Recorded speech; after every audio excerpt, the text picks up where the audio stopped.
बिस्मिल्लाहिर्रहमानिर्रहीम। खातिन हज़रात, अख्तर अब्बास का सलाम पहुँचे। मोहब्बत के नाम पे मोहब्बत का और मोहब्बत की मन्नत का धागा ये बांधना कैसा है, आज हम इस पे बात करेंगे। लेकिन उससे पहले नुमान अहमद कहते हैं कि सर, आपकी बातें जीने का हौसला देती हैं, अच्छे हाल और बेहतर मुस्तकबिल का यकीन दिलाती हैं, रास्ता भी दिखाती हैं। फ़नी फौजी ने लिखा है। फ़नी आपका बेटा नाम तो फ़नी सा है, बात सीरियस की है। फौजी ने लिखा है कि जब जब आपको सुनती हूँ, वीडियो देखती हूँ तो लगता है किसी ने दिल पे हाथ रख दिया है और ज़ख्मों पे मरहम, और आप अपने पन से समझाते हैं। यही अपनापन हम लोगों को बहुत अच्छा लगता है। आपने मुझे ज़्यादा मैच्योर कर दिया है, ज़्यादा अंडरस्टैंडिंग और ज़्यादा क्रेडिबल कर दिया है। मैं ज़िंदगी में ज़्यादा थैंकफुल हो गई हूँ, और जो मैं नहीं कह रही, मेरे आसपास वाले कह रहे हैं कि मेरी ज़िंदगी में कुछ बुनियादी तब्दीलियाँ आई हैं और मैं इसका आपका शुक्रिया अदा करना चाहती हूँ। साइम अदरीस ने लिखा है, आप अल्लाह की तरफ से दुआ की गई वो नेमत हो जो रब ने हमारे लिए उतार दी। अल्लाह पाक आपको हमेशा सलामत रखे। साइमा बेटा, आपका ये जुमला मेरे लिए लाखों करोड़ों रुपयों से भी भारी है, बहुत कीमती है। जिस मोहब्बत से आपने उसको महसूस किया और लिखा, लिटरली जैसे कहते हैं, यू मेड माई डे। और ये नदीम साहब हैं, कहते हैं आप हमेशा अच्छा सबक देते हो। सारा ने कहा, अल्लाह ताला आपकी बात को दोनों जहानों में इज्जत और वक़्त बख्शे।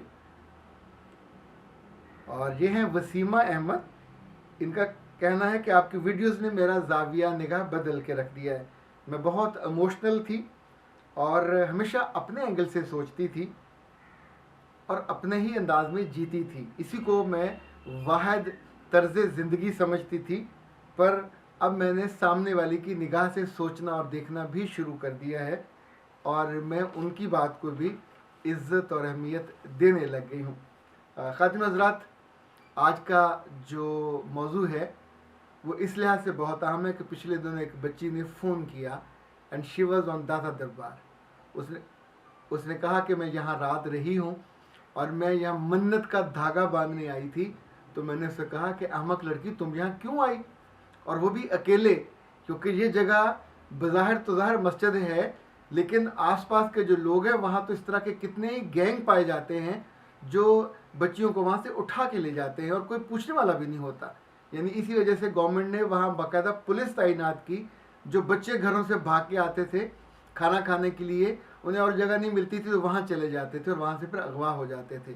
तो चाइल्ड प्रोटेक्शन ब्यूरो ने वहाँ बाकायदा अपना एक स्टॉल लगाया हुआ है, उस पर उनका स्टाफ मुतय्यन होता है 3 जगहों पे, बस अड्डों पे, दाता दरबार पे और रेलवे पे, क्योंकि यहाँ से लोग भाग के आते थे।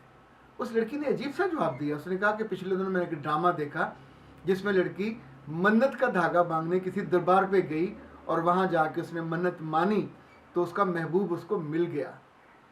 उसकी बात सुन के लिटरली मैं बहुत परेशान हुआ कि ड्रामे हमारी ज़िंदगी पे इतने हावी होते जा रहे हैं कि वहाँ देखी हुई चीज़, वहाँ के कहे हुए डायलॉग, वहाँ का जो छुआ हुआ लम्स, एक एक चीज़ को हम आइडलाइज करने लग गए हैं कि वो आपकी ज़िंदगी में हो जाए। वहाँ चीज़ों को एग्जेजरेट किया जाता है और वो लाजमी नहीं होता कि वो हो चुकी हों या होती हों, पर समटाइम ये होता है कि राइटर अपने एंगल से उस चीज़ों को बयान करता है। पर मैं आपको उसका दूसरा एक बुरा रुख भी दिखाना चाहता हूँ। कभी ज़िंदगी में ये हरकत मत कीजिएगा। जो अल्लाह आपके घर पे है, आपके कमरे में है, आपके दिल पे है, वो वहाँ मौजूद है। आप वहाँ हिफाजत से हो, आप वहाँ इज़्ज़त से हो। आप उससे जब मांगोगे, जब बात करोगे, ही इज़ अवेलेबल। वहाँ जाके मांगने का मतलब वो भी अकेले। आप अपनी इज़्ज़त को, आप अपनी ज़िंदगी को, आप अपनी असमत को, हर चीज़ को दांव पे लगाने पे तुल गए हो और आपकी वापसी ना हुई। आप सोचिए कि पीछे ना कोई जानता है आप कहाँ पे हो। आप उनको एक खुफिया सरप्राइज़ देने के चक्कर में, एक बात याद रखिएगा, अल्लाह ताला से ताल्लुक़ और अल्लाह ताला से जो मांगना है ये शर्तों के साथ नहीं होता। हम समटाइम ये सोचते हैं कि मेरे दिल में जो ख्याल आ गया ये हो जाए, ऐसा मुकाम और मर्तबा पहले तो हासिल हो, फिर वो शर्तें कबूल की जाती हैं, फिर मानी जाती हैं।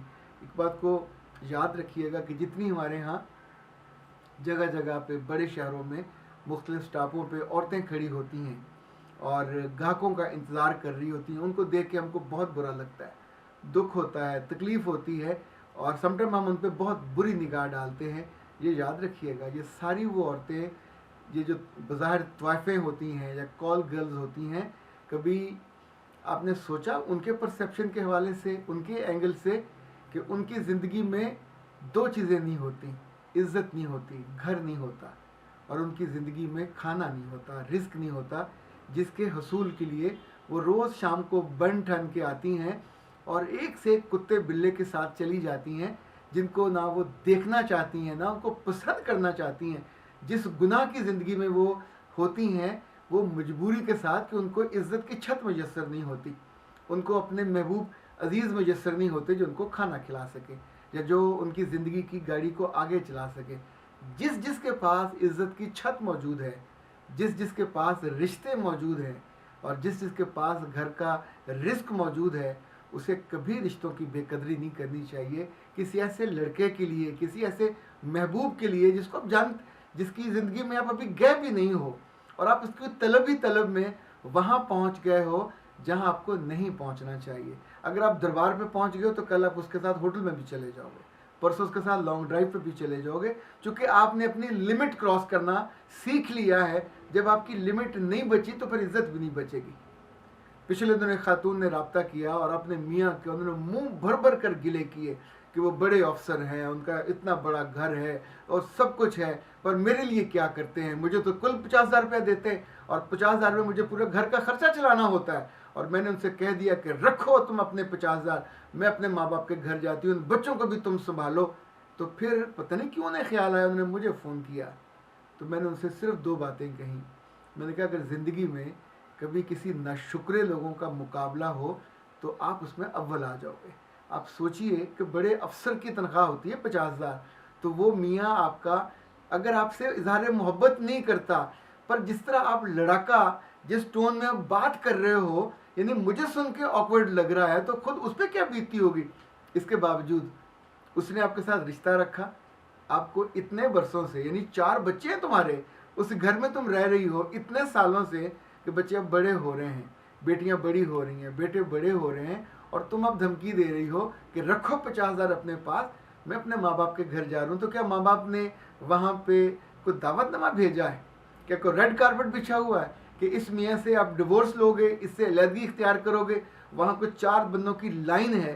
तो मैंने उसे सिर्फ 2 बातें और भी कहीं कि आप ज़रा आईने में जाके देखो, क्या अभी आप बहुत खूबसूरत हो, क्या अभी बहुत जवान हो? तो आईना ये नहीं बताएगा।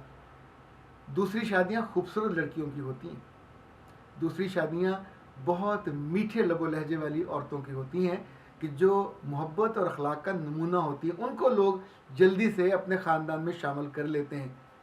जो लड़के आई हो, जिसने पहले घर तोड़ा हो, जिसने पहले नाकदरी की हो, जिसने पहले बेकदरी की हो, मैंने उनको डराया इस बात पे। मैं बिल्कुल आपको वजाहत से ये बयान कर रहा हूँ कि जो बंदा लगी नौकरी छोड़ दे, उसको नौकरी नहीं मिलती, धक्के खाता है कई कई महीने, और जो जिंदगी का रिश्ता बंधा हुआ उसको बेहुरमत कर दे, उसको बेअहमियत कर दे, उसको बेवकत कर दे, तो खुद उसको नया रिश्ता आगे कोई कर कर लंबे हाथ नहीं मिलता। फिर मैंने उसे बताया कि अल्लाह की बंदी, रब ने तुम्हें छत दी इज्जत के साथ, रब ने तुम्हें रिस्क दिया एहतराम के साथ, रब ने तुम्हें मियाँ दिया पूरी अपनाइयत के साथ, रब ने तुम्हें नेमतों से भर दिया, बेटे दिए, बेटियां दी, एक भरा पूरा घर है तुम्हारा, तुम इज्जत के साथ वहां मौजूद हो, और फिर तुम कहती हो कि 50,000 कुल देता है। और इन हालतों में तो मियाँ अगर अपनी चमड़ी भी उतार के दे दे तो ऐसी औरतें कभी खुश नहीं हो सकती। प्लीज़ फॉर गॉड सेक आप इन औरतों में शामिल ना हो जाइएगा। हमारे अदब में और ख़ास तौर पर जो पुराना लिटरेचर है उसमें एक कहानी सुनाई जाती थी कि एक दोस्त को अल्लाह ने ये दे दी अहमियत और उसको मोजज़ा मिल गया कि जिस चीज़ को वो उंगली लगाता तो वो सोने की हो जाती। तो एक दफ़ा एक गरीब सा दोस्त उसके पास आया, तो उसने उसकी कसम पुरसी देखी, तो उसके साथ उसके घर गया, जाके उसके लोटे बाल्टियाँ जो जो कुछ था उसको सोने का कराया और फिर वापस घर आ गया। वो दोस्त अगले दिन फिर उसके घर पहुंच गया। अब वो उठ के मिला और उसे पूछा खैरियत से आना हुआ। अब उसके दिल में ये था कि ये मेरा शुक्रिया अदा करने आया कि मैंने उसे उसकी गुर्बत से निकाल दिया है। तो उसने शुक्रिया अदा करने की बजाय कहा कि मैं असल में इसलिए आया था, तो मेरे पुराने दोस्त हो और मेरा तुमने बड़ा ख्याल किया, तो जिस उंगली से तुमने ये सारे बर्तन सोने के किए हैं, मैं चाहता हूँ वो उंगली तुम मुझको दे दो। आप ऐसी औरतों के बारे में या ऐसे मर्दों के बारे में जो कम पे गुजारा न करें और अपने मियाँ की हर चीज़ पे कब्जा करना चाहें, ये भी शायद उन्हीं जैसा होता है। इनको फिर उंगली मिलती नहीं है, खाली रह जाते हैं, और जो जो बर्तन बने होते हैं सोने के, शायद वो भी दोबारा पीतल में ढल जाते हैं। ऐसा कभी नहीं होना चाहिए। जो आपके पास है उसका शुक्र कीजिए सर से पाँव तक, और कभी डरना हो तो एहसास कीजिए। ऐसी औरतों को कभी देख लीजिए, कभी लिबर्टी जाना हो मून मार्केट में या कभी मॉल पे, कहीं ना कहीं ये बेचारी खड़ी हो जाती है। मुझे तो अब इन पर गुस्सा भी नहीं आता, ये सोच के तरस आता है कि अगर उनको भी कोई इज़्ज़तदार घर मुयसर होते, उनको भी कोई मोहब्बत करने वाले मियाँ या उनकी इज़्ज़त की हिफाजत करने वाले भाई मुयसर होते, तो उन्हें यूँ अपना जिस्म जगह जगह रुक रुक के ना बेचना पड़ता, उन्हें जगह जगह यूँ कमीने लोगों के साथ जाके गुनाह की ज़िंदगी ना बसर करनी पड़ती, और अपनी वो भी इज़्ज़तदार लोगों के तौर पे जी रही होती। अख्तर अब्बास को इजाज़त दीजिए, पर उससे पहले याद रखिएगा, मोहब्बत करने की चीज़ है, मोहब्बत लेने की चीज़ है। ये मन्नतों के धागे बांध के मोहब्बत नहीं मिलती। ये दरबारों पे जाके या किसी के साथ होटलों में जाके या किसी ऐसी जगहों पे जाके जो आपके वक्तों में नहीं है, ऐसा मत किया कीजिए। ये आपके लिए बर्बादी का रास्ता है, ये आपके लिए तबाही का रास्ता है। एक दफ़ा ढलवान थे, चले गए, फिर वापसी नहीं होती।